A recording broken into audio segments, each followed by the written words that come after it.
Hello. Today is Tuesday, April 4th, and welcome to Commissioner in a Car. I'm Dustin Zarni, Democratic Elections Commissioner for Onondaga County, and we are in the middle of Shark Week for elections commissioners, and that is the filing of designating petitions. This is one of the busiest weeks of the year outside of the election events, because this week is when most candidates file petitions to get on the ballot, and the boards of elections have to rule on challenges over the next few weeks. But just the intake and processing of these petitions will take our entire staff's time and efforts this entire week. So, and if you think about it, we're talking about every public office that is up for election in the even year, which is an odd year, which is a tremendous amount, because you have every town board, all of the Syracuse City local elections, you have the county-wide offices, you have all of the county ledge offices, and then you have petitions for each of the four major parties for most of those offices coming in this week: Democrat, Republican, Working Families, and Conservatives. So all of that is happening, and all of that is happening in a in this span of, well, it would have been 4 days, but the governor and the legislature extended it, so we actually have until next Monday for filings to come in. However, on Thursday is when the signatures stop. So if anybody's knocking on your door after Thursday to get you to sign a petition, you can't do it. Unless it's an independent nominating petition. That happens later on April 18th. And we'll discuss that when that happens. So a lot of stuff is coming in. A lot of stuff came in today. Most of the parties filed their petitions today. But I think a lot of it will come in, trickle in over the next few days. And then a lot more will come in on Monday as people get those last minute signatures and get those petitions ready over the weekend for filing on Monday. So that's what's going on. It's pretty hectic. If you go to onvote.net, we every night upload a spreadsheet with everything that was logged in. In fact, that's one of the first things that we do when a petition comes in. We log it into the spreadsheet, and then we log it into our voter registration system, and then we scan in every petition, and then the commissioners and their staff look over every petition for what we call the Four Corners Rule. And the Four Corners Rule is where we can decide whether on the very face of just looking at the petition, whether a petition is valid or not. Most of the time, 99% of the time, they are.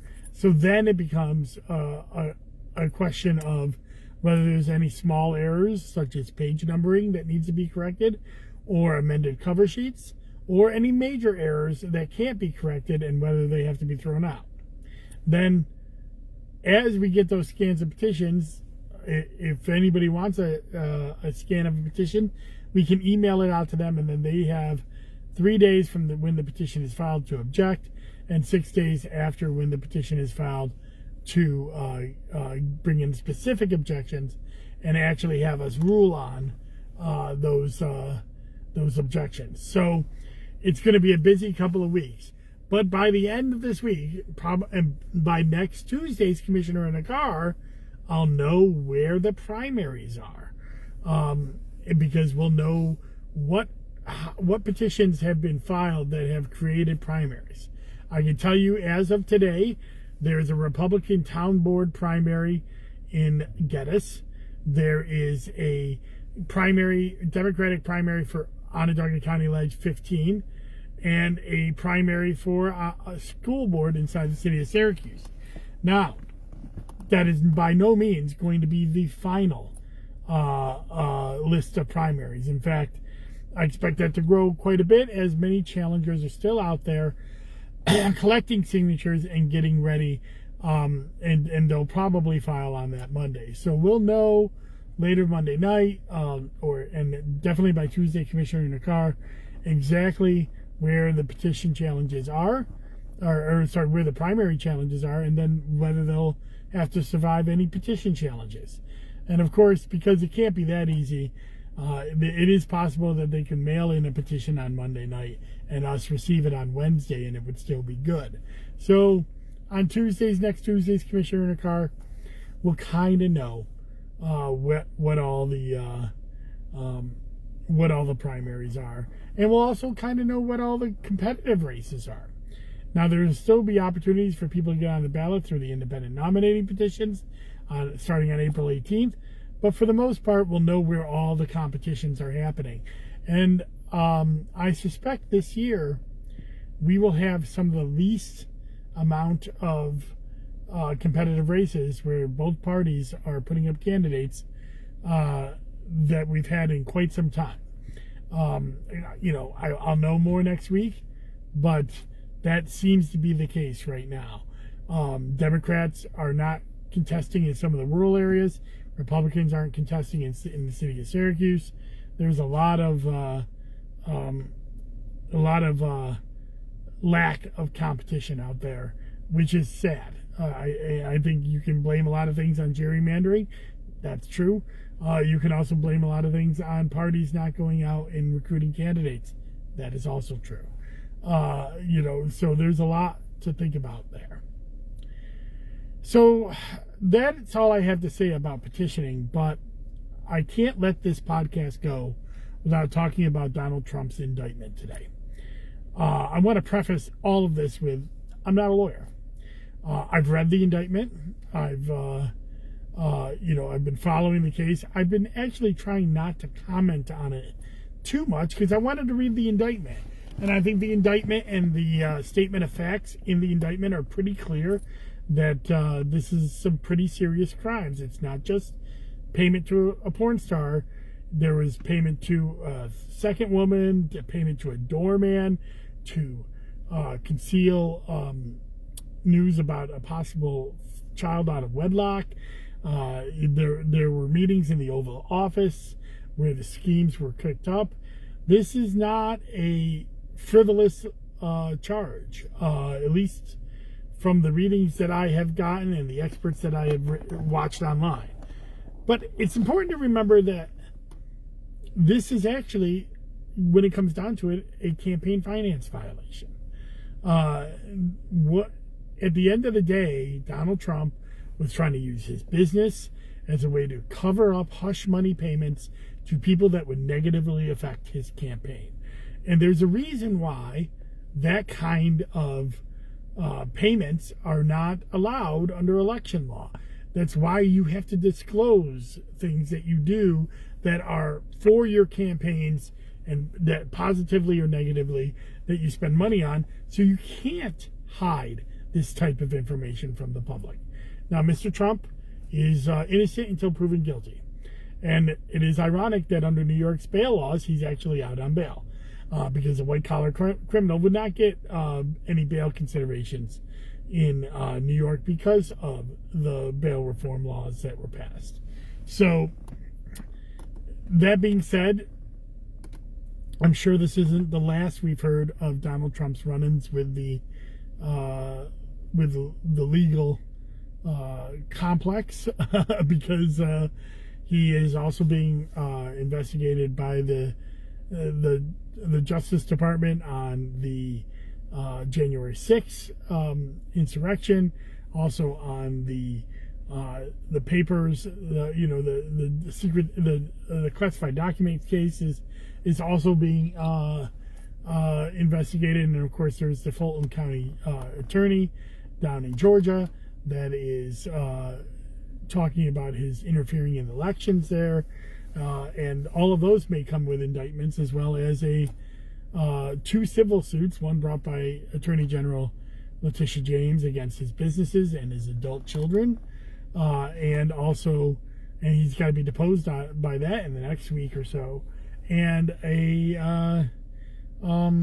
another civil suit by someone who is claiming E. Jean Carroll, who is claiming to have been sexually assaulted by Mr. Trump. and suing under defamation for him denying that. So, and attacking her. So there's a lot of legal jeopardy here for Mr. Trump. And it is not all smoke. There's a lot of fire here. And but the legal process must play out. We must be patient. We will get our eyes on a lot of things as these indictments are filed, and then it will be up to the voters, because many of these will probably not be resolved before the presidential election of next year, and he will be able to run for office. And in fact, he is the leader of the Republican Party, both figuratively and in the polls. He is the leading contender for president, and he seems to have gotten a bump. And you have to wonder why. Why is the national GOP still holding on to this man? They've had so many off-ramps. They've had the first impeachment, the second impeachment, the Muslim ban, the child separation, losing the 2018 midterms, losing the 2020 midterm or 2020 congressional and presidential elections, basically losing the 2022 midterms because of his antics in picking really bad candidates in the Senate. Although they did win the House, but they did lose the Senate. So there was so many ramps now, off ramps that the national GOP could have to move on, but they're not. There is a wing of the party. There is maybe not just a wing, maybe the majority of the party that is still seeing him as their preferred candidate. So it's important that we keep monitoring this. I think it is important to talk about it when things come down, but it's also important to understand that there is no white horse, coming to our rescue. In my mind, it is likely that it will be Biden and Trump running again in 2024. And Donald Trump will be the standard bearer for the Republican Party, despite all of this legal woes. In fact, maybe because of it, because there's no way for him to get out of it unless he is elected presidency and given absolution for 4 more years. So it's just important to know that this is where we are, and that we are here because a certain segment of American society is not willing to let go of the idea of Donald Trump as president. And it's important to know that, and know that the fights didn't end in 2020. That was a prelude, and we're going to continue in 2023 and 2024. So that's all I got to say about that. Thank you very much for tuning in to Commissioner in a Car.